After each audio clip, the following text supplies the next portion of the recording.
Alright, listen up. Cusps need to be acknowledged. There are some astrologers that don't really buy into the cusp thing, and I totally respect that. But I do have a question. Are you one? Are you a cusp? Because if you were, you would know that it sucks. And you would know that it is quite real. It is also a blessing, but it's really complicated.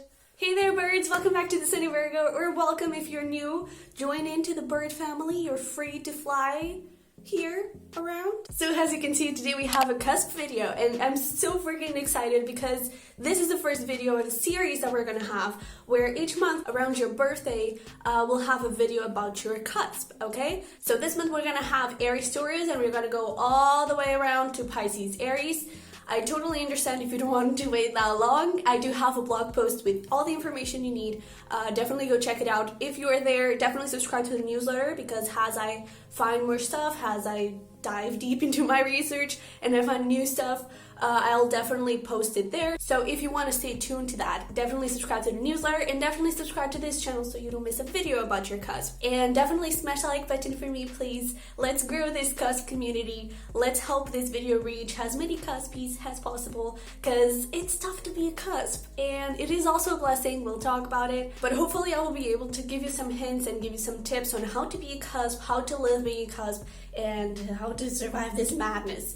But let's get into this video. So if you're new to this whole cusp thing, you're probably wondering, what the heck is she talking about? Well, being a cusp means that you were born when one side is setting and another one was rising. So for example, if you were a Sagicorn, then Sagittarius was setting and Capricorn was rising. There's like a week period where the both energies are really intertwined, and that's why the cusp is born. Okay, that's why you may feel like you have a little bit of Sag, have a little bit of Capricorn, have a little bit of Taurus, have a little bit of Gemini, and this can be really difficult to manage because we're dealing with two very different energies, and you're basically like a sunset or a sunrise. Really beautiful right there. Like, it's very different. You have the sun, which is all about clarity and look at me, I'm so beautiful, I spread light to everything that I see.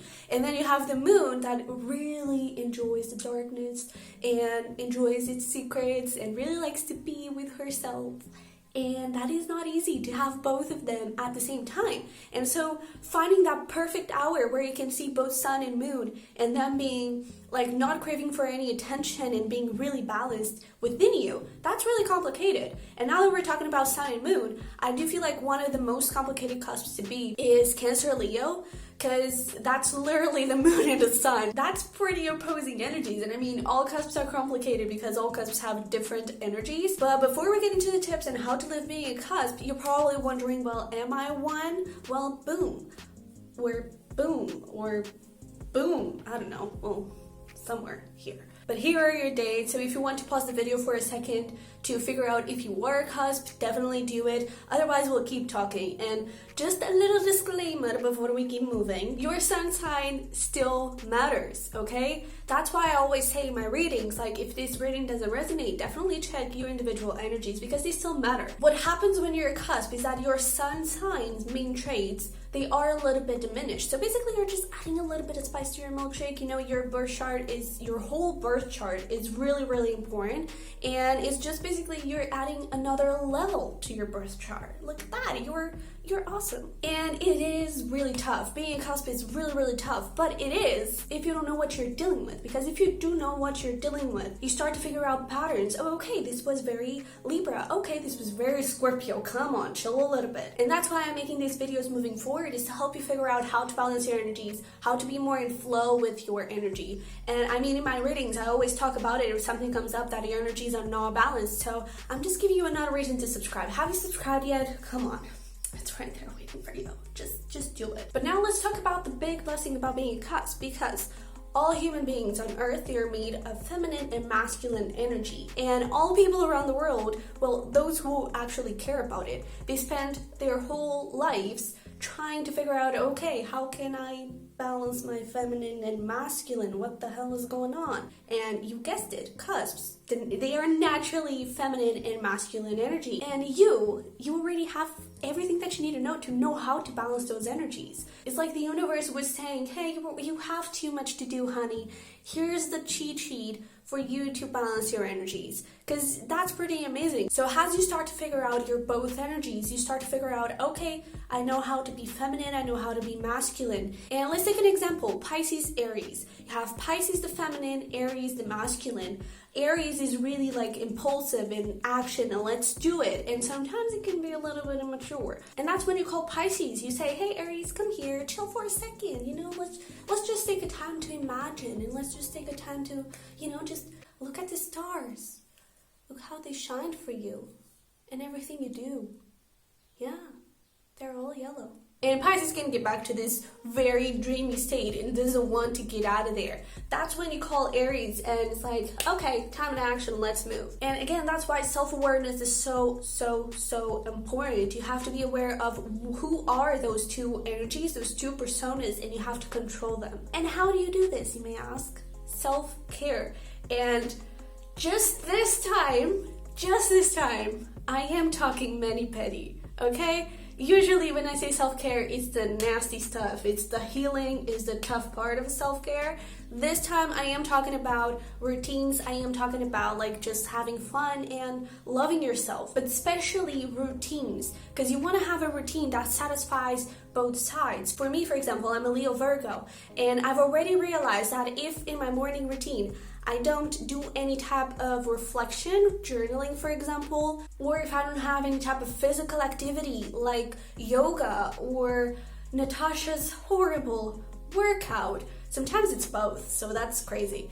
But if I don't have any of those, my day just crumbles apart and I feel my energy is really scattered and I don't know what is happening with me and I feel really down. That's why those two main things, I do other stuff in my morning routine, but those two main things, they always have to be there because otherwise I'll totally lose my mind.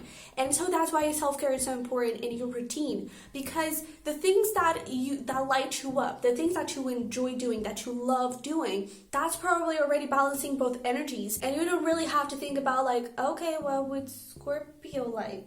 Okay, what about Sag? And you probably would get lost in that. So first I want you to think, what do you enjoy doing? What are the habits, the hobbies that you really love doing, and how can you incorporate them into your routines? And then if you want to take it to the next level, or if you don't have a lot of time in your morning routine, you can find an activity that basically feeds both beasts and you are happily ever after. So for example, for some Sagittarians, that could be trying new recipes, okay, having fun in the kitchen. You're following a recipe, so you're having the discipline to control your Capricorn side, but it's also new and exciting, so you're feeding Sagittarius too. If you're a Libra Scorpio, then maybe more of an artistic kind of journal, more of like reckless journal type of vibe, maybe would be good. Or some sort of, maybe find your own emotional outlet, like dance, for example. Something where you can join art to really satisfy that Libra, and also a lot of emotion, that heavy emotion, when you can let it out to satisfy that Scorpio. And I don't know if you noticed, but I said you can try this. For some of you, this may work.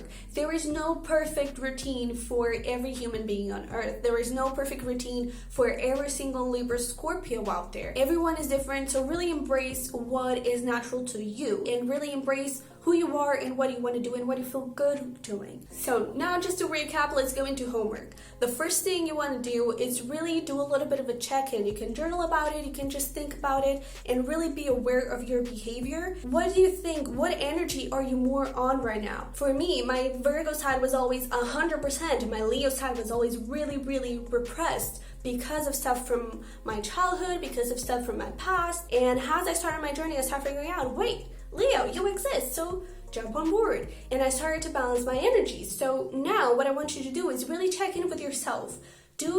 Well, first of all, if you don't know anything about astrology, just read a little bit about both your signs and then figure out, okay, well, overall, because I mean, in different areas of your life, you may be a little bit more of a Libra, you may be more of a Virgo, you may be a little bit more of a Taurus or a Gemini, but overall, what is the energy that's really big on you right now? And what is the energy that maybe you could bring it a little bit more into your life? And why is that happening? Okay, that's another really important question for you to ask yourself. Why is that side so repressed? Why is that side so ignored by me? Is there any type of childhood trauma? Is there any type of past situation that really repressed that side of me, and how can I bring it back? okay? Is there anything that you can do to bring back more the other side? And if you're not really sure on how to do that, again, you can definitely check my blog post, or you can wait for your cusp video, but as soon as you start working on yourself and working on those energies, the better. So definitely check it out, okay? And the second thing that I want you to do as homework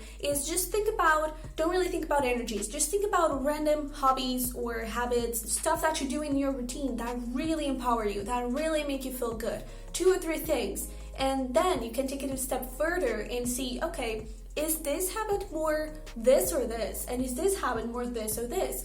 Are the habits balanced? Do I need to incorporate a little bit more of this side of me? And that way you start creating balance in your routines and you start creating balance in your life. So I hope this helped. I hope it brought a little bit of clarity. If it did, don't forget to smash the like button for me. Don't forget to subscribe if you're interested in your personal cusp videos. And if it's 2042, you can definitely buy one of my books, because I'll definitely have a book around cusps by then, and you'll find all the information you need in that book. It's really good. I have to tell you, it's so good. So definitely check that book. But if it's not 2042 and I don't have a book yet, you can definitely check the cards, because as I make the cusp videos, I will always link them here so you can find them easily. And definitely comment down below your cusp and what are your self-care habits, what really lights you up. That way, number 1, it will definitely help my research, and number 2, we can grow this community and can help another fellow cusp that may need that information really badly. So with that being said, thank you so much for being here. Really appreciate all your support. I'm so grateful for each and every single one of you, and I will see you in the next one. All right, bye. It's the final brain cell. And what are you doing here? Get out. Rude. I'm trying to record a video here, okay? Blah, blah, blah. Okay. Okay, let's do that again. Okay. Not is. Come on, you studied English for a reason. Sun, signs, main shades. Try to say that fast.